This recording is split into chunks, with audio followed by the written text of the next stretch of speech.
आदरणीय राहुल जी ने कर्नाटका की एक सभा में यह मांग उठाई है कि सरकार अगर सचमुच ओबीसी से प्रेम करती है, क्योंकि आप सब जानते हैं पिछले दिनों आप लोगों ने देखा कि विपक्ष मांग रहा था जेपीसी, सारे विपक्षी दलों ने कहा जेपीसी जेपीसी जेपीसी, अचानक से बीजेपी कहना शुरू कर दी ओबीसी ओबीसी ओबीसी। जेपीसी की मांग के सामने अगर ओबीसी की बात बीजेपी लेकर के आई है तो यह जरूरी हो जाता है कि कुछ सवाल सरकार से पूछा जाए।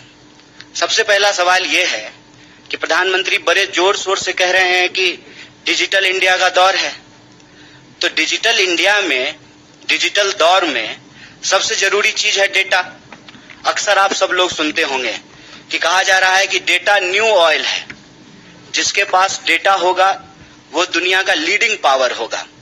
अगर ऐसी स्थिति है तो हमारी सरकार, भारत की सरकार, डेटा को इकट्ठा करने में, डेटा को तैयार करके डेटा देश को बताने में, जारी करने में इतनी हिचकिचाहट क्यों दिखा रही है? क्या कारण है इसका? आप सब जानते हैं कि जब भारतीय राष्ट्रीय कांग्रेस की सरकार थी, यूपीए 2 के दौर में 2011 में जनगणना हुआ और उस जनगणना की जो रिपोर्ट थी उसको तैयार किया गया।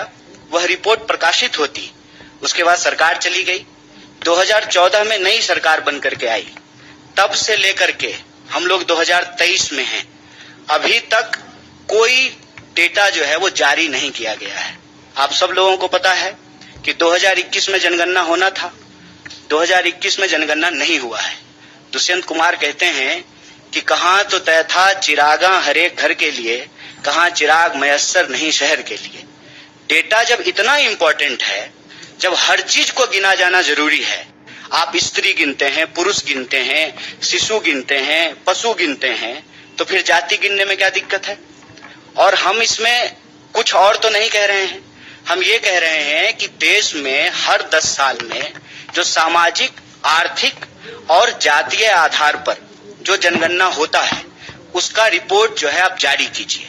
जो जनगणना 2021 में होना था 2023 हो रहा है, तो आप उस जनगणना की कार्रवाई को शुरू कीजिए, क्योंकि हर 10 साल में जनगणना होना है।